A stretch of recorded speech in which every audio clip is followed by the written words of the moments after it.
Okay प्यारे बच्चों, हम लोग कंटिन्यू करते हैं अपने लास्ट लेक्चर को, जिसमें हमने क्या सीखा था कि डायनामिक्स ऑफ रोटेशनल मोशन के क्वेश्चंस को कैसे सॉल्व करना है। ठीक है, कुछ एग्जांपल्स के थ्रू और अलग अलग चीज़ों को समझने की कोशिश करेंगे। ठीक है, चलो एक और एग्जांपल लेते हैं।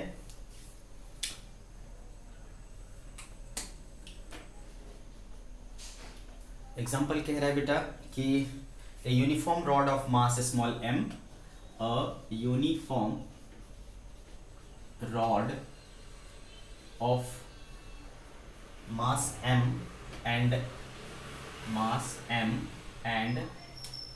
length l can rotate in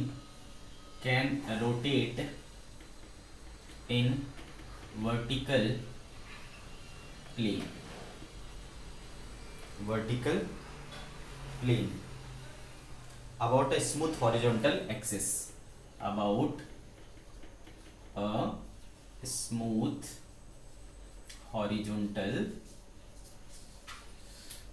axis hinged at point H, hinged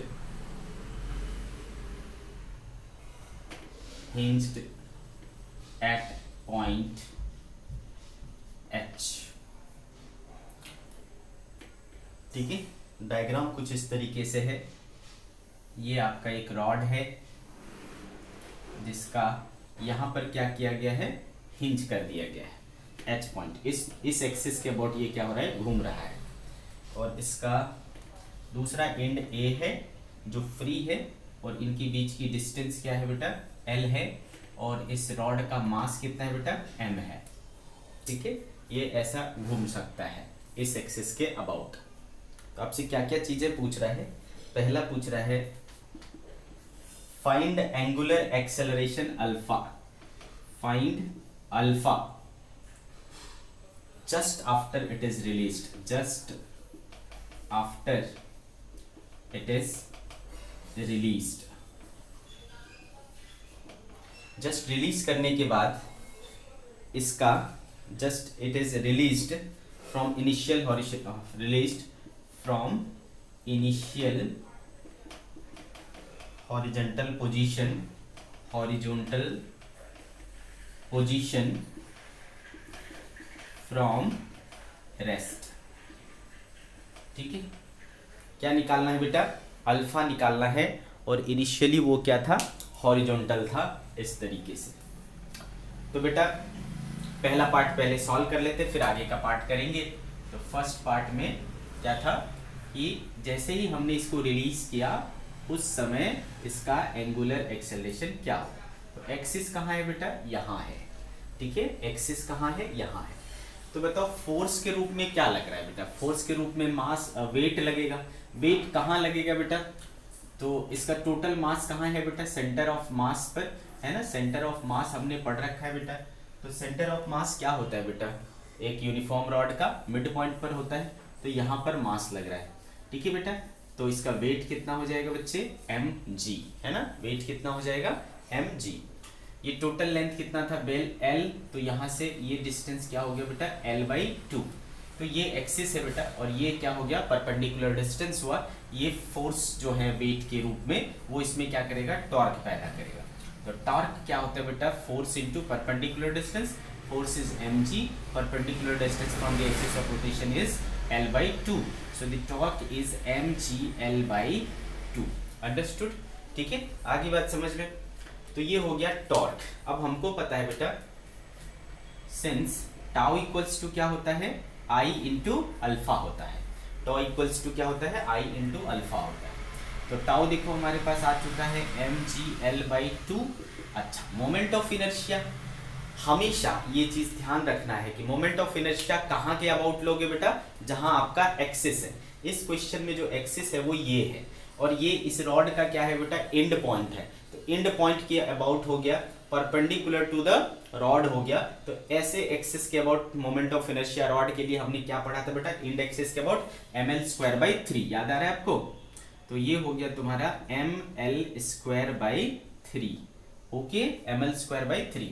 into alpha, यही अल्फा हमें चाहिए। तो क्या कट रहा है बेटा, m कट रहा है, m कट रहा है, l कट रहा है और l कट रहा है, ठीक है। तो देयरफॉर हमारे पास जो अल्फा बच रहा है वो है 3g/2l। This is the angular acceleration. तो फर्स्ट पार्ट का आंसर हो गया बेटा 3g/2l, ठीक है। फर्स्ट पार्ट का आंसर हो गया 3g/2l, ओके। अब सेकेंड पार्ट क्या कह रहा है, सेकेंड पार्ट कह रहा है बेटा calculate acceleration of point at this moment. Second point, calculate the acceleration दोनों tangential and radial of point A at this moment।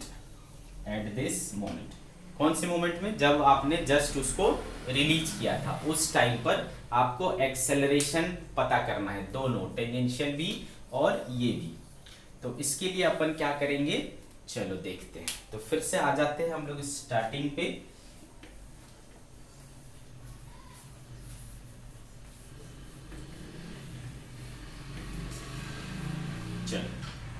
Second part, तो इनिशियली क्या था बेटा, ये हॉरिजॉन्टल था, है ना, और ये इसका एक्सिस था। कौन से पॉइंट का निकालना है, ए पॉइंट का निकालना है। ये दूरी क्या है बेटा, एल है। आगे बात समझ में। तो हमको क्या निकालना है, टेंजेंशियल एक्सेलरेशन। तो चूंकि आपने पढ़ा है बेटा ए टेंजेंशियल बराबर क्या होता है, अल्फा इंटू आर, ठीक है। ए बराबर अल्फा आर जो हमने पढ़ा है उसमें ए कौन सा वाला होता है, टेंजेंशियल वाला होता है।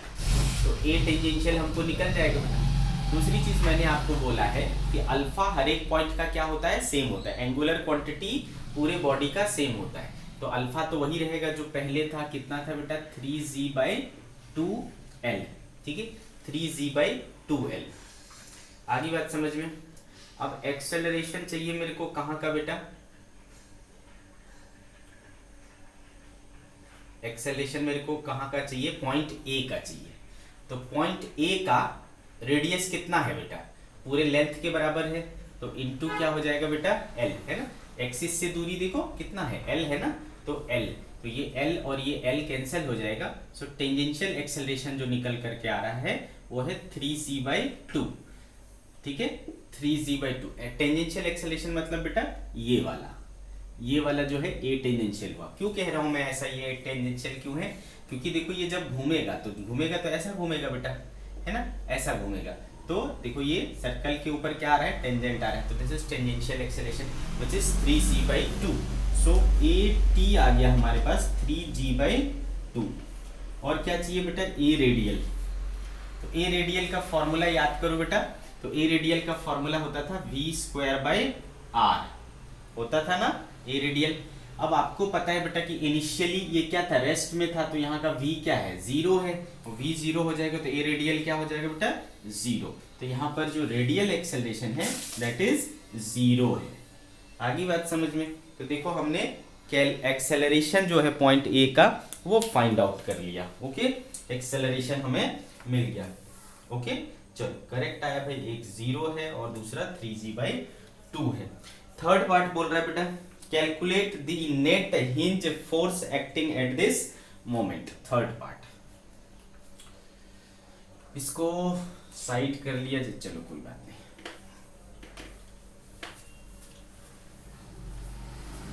थर्ड पार्ट काफी कुछ सीखने को है इस एग्जांपल में। थर्ड पार्ट,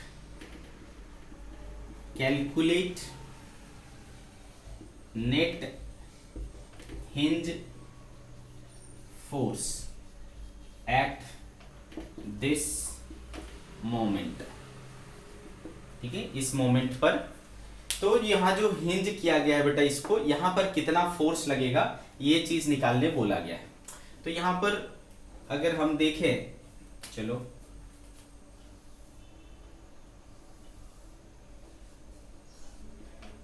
ठीक है।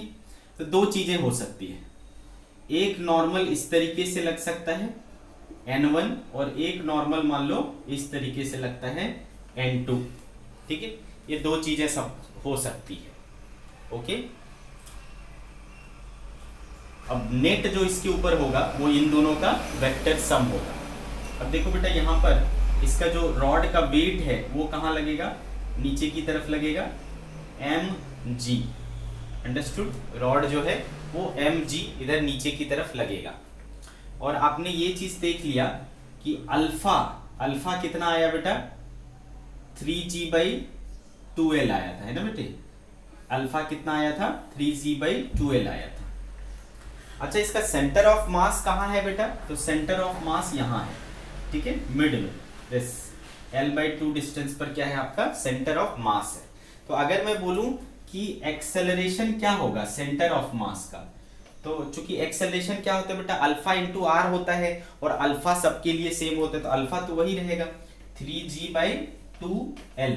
लेकिन इसका आर कितना होगा बेटा, l/2, तो l/2, l और l कैंसिल हो गया, तो ये आया बेटा 3g/4, acceleration of centre of mass. ये कौन सा वाला है बेटा, ये कौन सा वाला एक्सेलरेशन है, टेंजेंशियल, ठीक है, इधर नीचे की तरफ वाला एक्सेलरेशन है। आगे बात समझ में। और रेडियल एक्सेलरेशन हमने क्या, ये सेंटर ऑफ मास का टेंजेंशियल एक्सेलरेशन हुआ, ठीक है, टेंजेंशियल एक्सेलरेशन। और देखो रेडियल एक्सेलरेशन क्या है, रेडियल एक्सेलरेशन 0 आया है, तो सबका रेडियल एक्सेलरेशन क्या है, 0 है, ठीक है। इस समय सेंटर ऑफ मास का सेंटर ऑफ मास का जो रेडियल होगा वो 0 होगा। अब अगर इस रॉड पर है ना आप फोर्स इक्वेशन देखो, तो वर्टिकल डायरेक्शन में कंपेयर करो बेटा, ऊपर क्या लग रहा है N1, नीचे क्या लग रहा है mg, तो ये हो जाएगा बेटा mg माइनस N1 होगा क्या, mg माइनस N1। क्यों, क्योंकि नीचे की ओर नेट फोर्स लग रहा है, तभी तो नीचे की ओर एक्सेलरेट करेगा ना। तो mg minus N1 equals to क्या हो जाएगा बेटा, ma टेंजेंशियल, ठीक है, ma टेंजेंशियल। तो mg minus N1 equals to ma tangential, आपका जो सेंटर ऑफ मास का है वो कितना है बेटा, 3g/4, ओके, 3g/4। तो देखो N1 इक्वल्स टू क्या बच रहा है, mg minus 3mg/4, that is mg/4।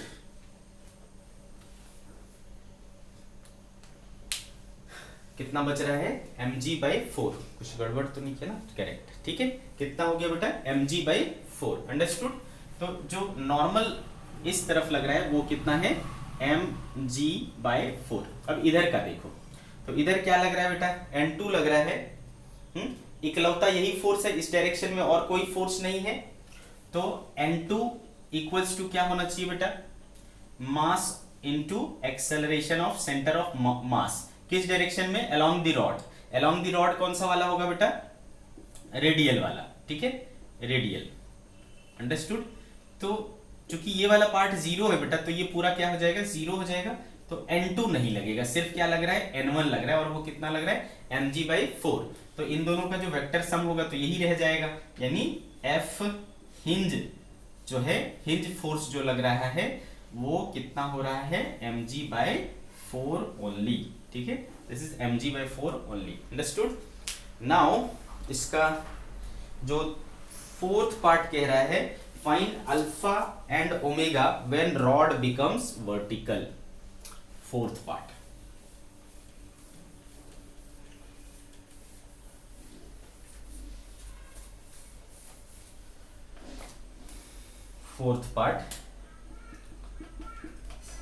find alpha and omega, find alpha and omega when rod becomes vertical, rod becomes vertical, ठीक है।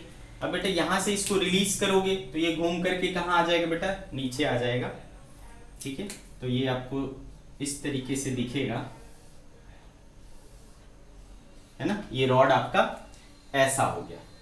इस समय हमें क्या निकालना है, अल्फा और ओमेगा निकालना है। तो बेटा इस समय जो इसका सेंटर ऑफ मास होगा वो यहां आ चुका है, पहले इसका सेंटर ऑफ मास कहाँ था, यहाँ था, तो ये इस तरीके से घूम गया, है ना बेटे, सेंटर ऑफ मास इस तरीके से घूम गया।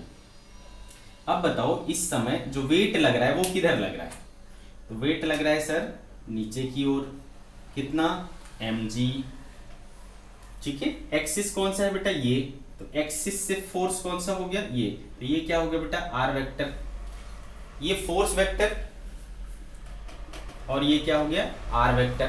तो बताओ टॉर्क कितना होगा बेटा, टॉर्क कितना होगा, तो हमने पढ़ा है बेटा टॉ इक्वल्स टू क्या होता है, r क्रॉस f होता है, या rf साइन थीटा होता है, rf साइन थीटा।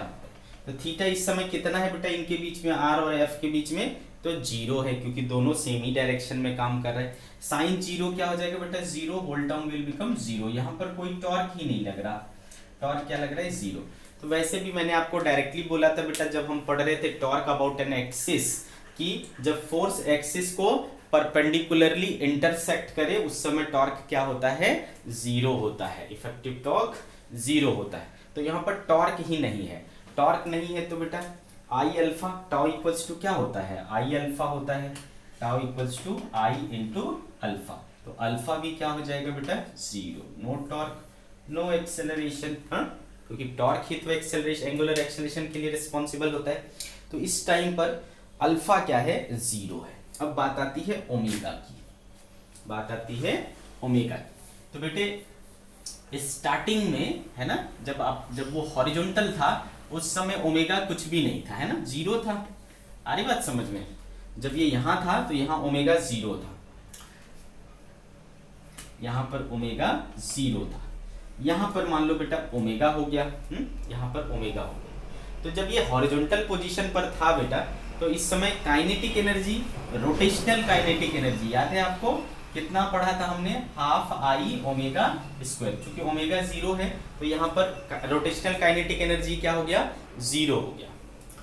और यहाँ पर जब आएगा तो मान लो बेटा कि मैंने इसको रेफरेंस ले लिया, ठीक है, इसको रेफरेंस ले लिया, तो यहाँ से एक हाइट है ना यहाँ पर, ठीक है, तो यहाँ पर पोटेंशियल एनर्जी तो होगा, कौन सा वाला, gravitational potential energy, gravitational potential energy कितना होता था बेटा, mgh, तो मास इसका m है, g, और हाइट कितनी बेटा l/2, तो mg l/2 इतना क्या है, ग्रेविटेशनल पोटेंशियल एनर्जी है।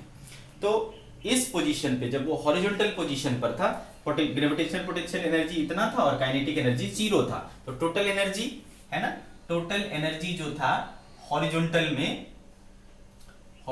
में वो कितना था बेटा, mgl/2। फिर जब ये वर्टिकल हो गया तो मैंने आपको क्या बोला बेटा कि आपको क्या देखना है, सेंटर ऑफ मास देखना है। क्यों, क्योंकि हर एक पार्टिकल का अलग अलग हो सकता है, लेकिन सेंटर ऑफ मास को आप कैसा ट्रीट कर सकते हो, पॉइंट की तरह ट्रीट कर सकते हो, ठीक है। तो ये पॉइंट यहाँ आ गया बेटा, तो ये कितना नीचे आ गया, है ना, तो ये हमारा रेफरेंस है बेटा, तो ये रेफरेंस पर आ गया, यानी ग्राउंड पे आ गया, ग्राउंड पर आ गया तो हाइट बची नहीं, तो पोटेंशियल एनर्जी होगा नहीं बेटा, ठीक है। तो यहाँ पर पोटेंशियल एनर्जी क्या हो गया, GPE, gravitational potential energy zero हो गया। लेकिन यहाँ पर ओमेगा आ चुका है, तो यहाँ पर रोटेशनल काइनेटिक एनर्जी हो जाएगा कितना बच्चे, हाफ आई ओमेगा स्क्वायर। तो टोटल एनर्जी इस समय कितना हो गया, ई वर्टिकली में आपका जो टोटल एनर्जी आ रहा है वो हो रहा है हाफ आई ओमेगा स्क्वायर। यहाँ पर हमने कोई एक्सटर्नल फोर्स नहीं लगाया है बेटा, है ना, हमने यहाँ पर कोई एक्सटर्नल फोर्स नहीं लगाया है, तो कंजर्वेशन ऑफ एनर्जी वैलिड होगा। एनर्जी कंजर्वेशन लगाओगे दोनों बराबर हो जाएगा, फ्रॉम एनर्जी कंजर्वेशन दोनों एनर्जी बराबर हो जाएंगे, mgl/2 will become equal to half I omega square, 2 और 2 कैंसिल हो गया बेटा, तो क्या बचा, mgl/i बराबर ओमेगा रूट अंडर, ठीक है, तो root under omega equals to root mgl। अब मुझे मोमेंट ऑफ इनर्शिया बता दो। अब अगेन मोमेंट ऑफ इनर्शिया किसके अबाउट लेना है, तो हमेशा एक्सिस के अबाउट लेना है, जिस एक्सिस के अबाउट वो घूम रहा है, अभी इस एक्सिस के अबाउट घूम रहा है। ये एक्सिस क्या है बेटा, इस रॉड का एंड एक्सिस है। एंड एक्सिस में क्या होता था बेटा, फॉर्मूला ml²/3, तो ये क्या हो जाएगा ml² और 3 कहाँ चला जाएगा, ऊपर, तो m और m कैंसिल हो गया बेटा, l और l कैंसिल हो गया, तो square root 3g/, L, this is omega. इस कंडीशन में जो आपका ओमेगा आ रहा है वो आ रहा है √3g/L। Okay, √3g/L। अच्छे से समझ में आ गया बेटा, है ना। इस तो जो आपका फोर्थ क्वेश्चन था, क्या क्या निकालना था, अल्फा निकालना था, वो 0 आया, और ओमेगा निकालना था जो कितना आया, √3g/L। और क्या पार्ट है बेटा, फिफ्थ ऑप्शन, फिफ्थ पार्ट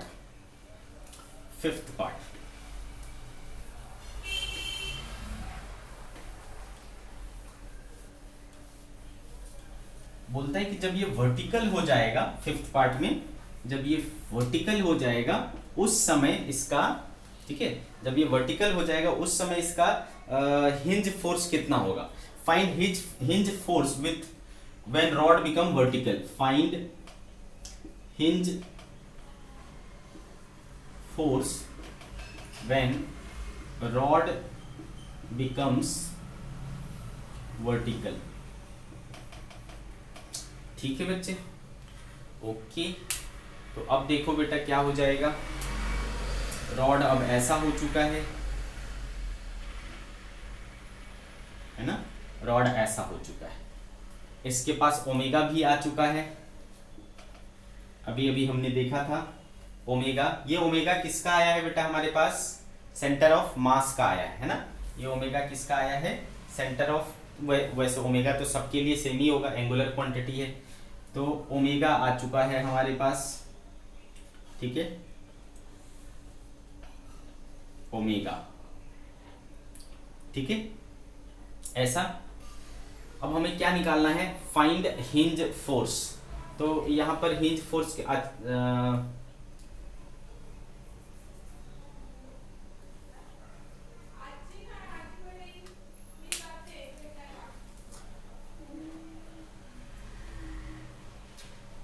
तो क्या क्या हो सकता है, देखो क्या क्या लग सकता है इस पर। एक इस तरीके का नॉर्मल लग सकता है, सपोज N1 है ना, सपोज इस तरफ क्या लग जाता है, N1 लग जाता है। और दूसरा क्या लग सकता है बेटा,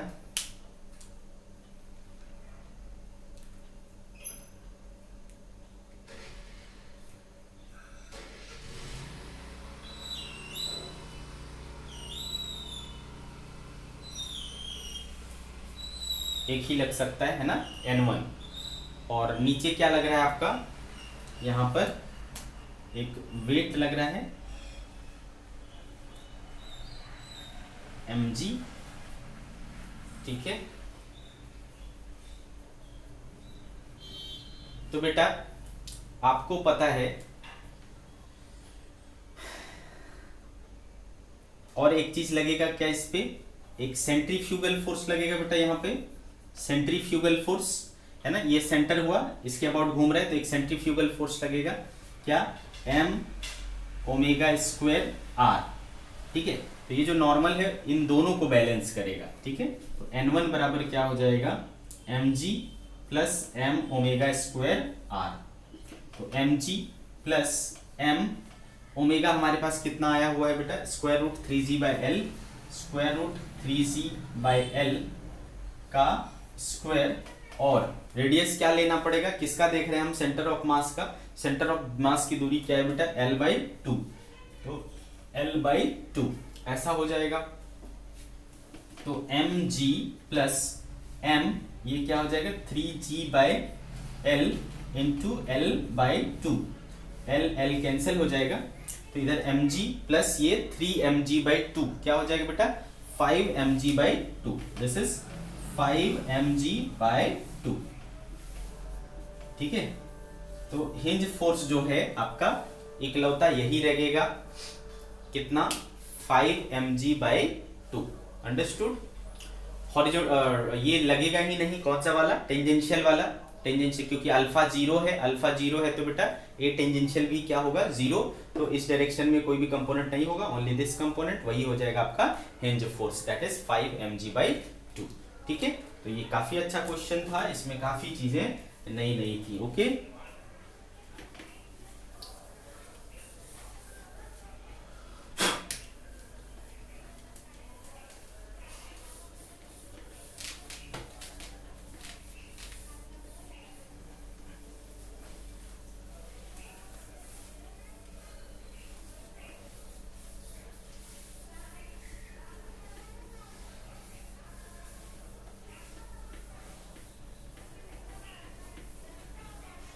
see the next example. Next example क्या कह रहा है बच्चे कि example a uniform solid cylinder, a uniform solid cylinder, a uniform solid cylinder of mass capital M, of mass M and radius capital R rotates about a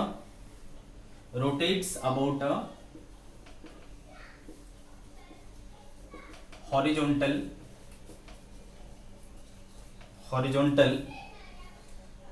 axle. Two similar masses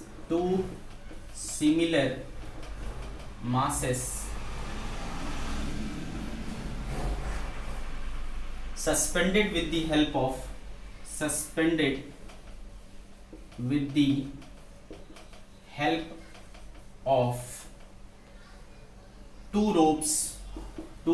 ropes wrapped around the cylinder.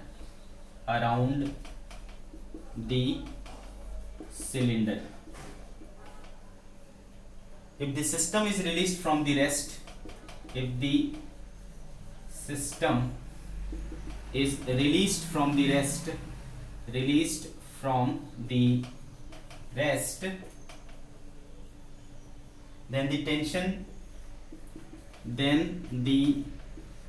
tension in each rope will be.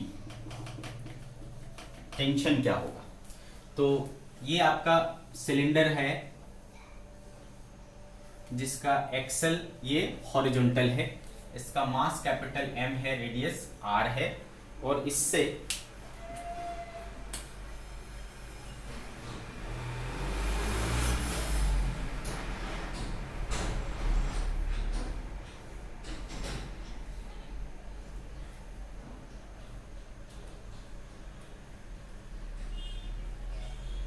ऐसे दो जो हैं लटके हुए हैं, ठीक है।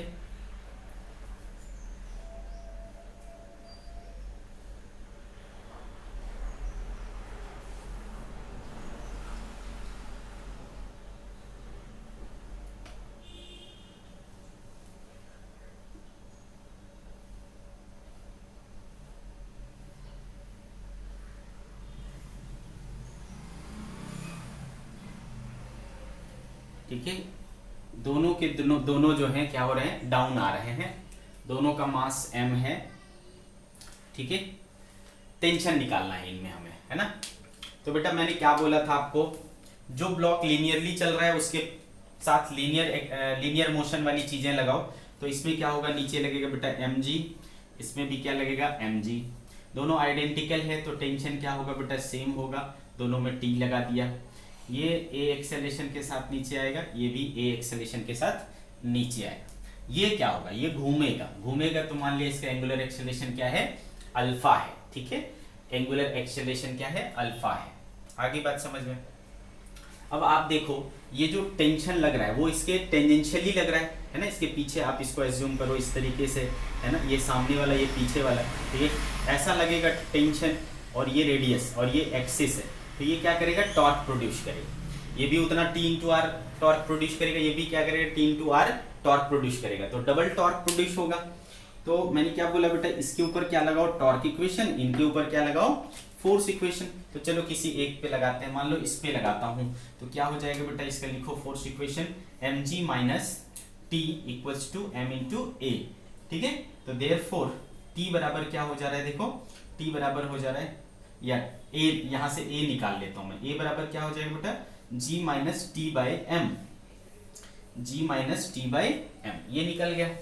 अब टॉर्क देखो उस पर, है ना, टॉर्क अगर उस पर देखोगे तो कितना हो जाएगा, एक की वजह से T इंटू आर, दो है बेटा, तो 2 into T into R equals to क्या होगा, I इंटू अल्फा। तो 2Tr इक्वल्स टू आई। इसका बताओ, ये सॉलिड सिलेंडर है और इस एक्सिस के अबाउट कितना होता है मोमेंट ऑफ इनर्शिया, तो half mr square into alpha और ए में क्या रिलेशन बताया था मैंने बेटा, a equals to alpha r, तो alpha equals to a by r. तो देखो ये r और r स्क्वायर कैंसिल हो जाएगा, ठीक है। तो t बराबर जो हमारे पास बच रहा है वो है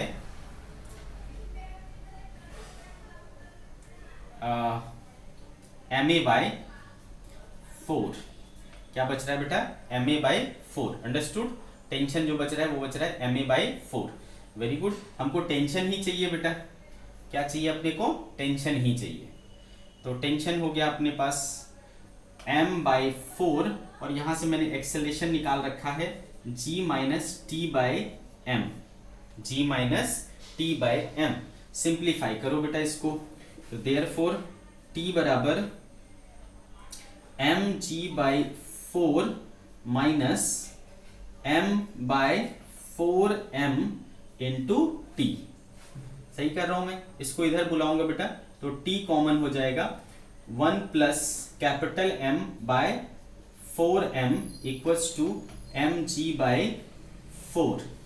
तो देयरफॉर t बराबर t इंटू क्या हो जाएगा बेटा, 4m plus capital M upon 4 small m equals to capital mg by 4। 4 और 4 कैंसिल हो जाएगा, t बराबर आएगा capital M small m g by 4m plus capital M। ठीक है, let's check the answer. Capital T यानी टेंशन जो आ रहा है वो आ रहा है 4 capital M small m g by m plus 4m, correct, understood. So this is the tension in the this two ropes यानी स्ट्रिंग्स। ओके बच्चों, तो कैसे आपको डायनामिक्स ऑफ रोटेशनल मोशन, ये बिल्कुल सिमिलर है जो हम एनएलएम क्या करते थे, आप इसको एनएलएम ऑफ रोटेशनल मोशन बोल सकते हो। तो एनएलएम ऑफ रोटेशनल मोशन, वहां पर जब हम एनएलएम पढ़ते थे तो वहां पर सिर्फ फोर्स इक्वेशन लगाते थे, यहाँ पर फोर्स इक्वेशन के साथ साथ आपको टॉर्क इक्वेशन लगाना पड़ेगा। जो लीनियरली चल रहा है उसके ऊपर फोर्स इक्वेशन लगाओ, जो रोटेट हो रहा है उसके ऊपर टॉर्क इक्वेशन लगाओ। ठीक है, सिंप्लीफाई करो इन सभी को और आपको आंसर आएगा। ठीक है बच्चों, तो आज की सभा यही समाप्त करते हैं। Bye bye.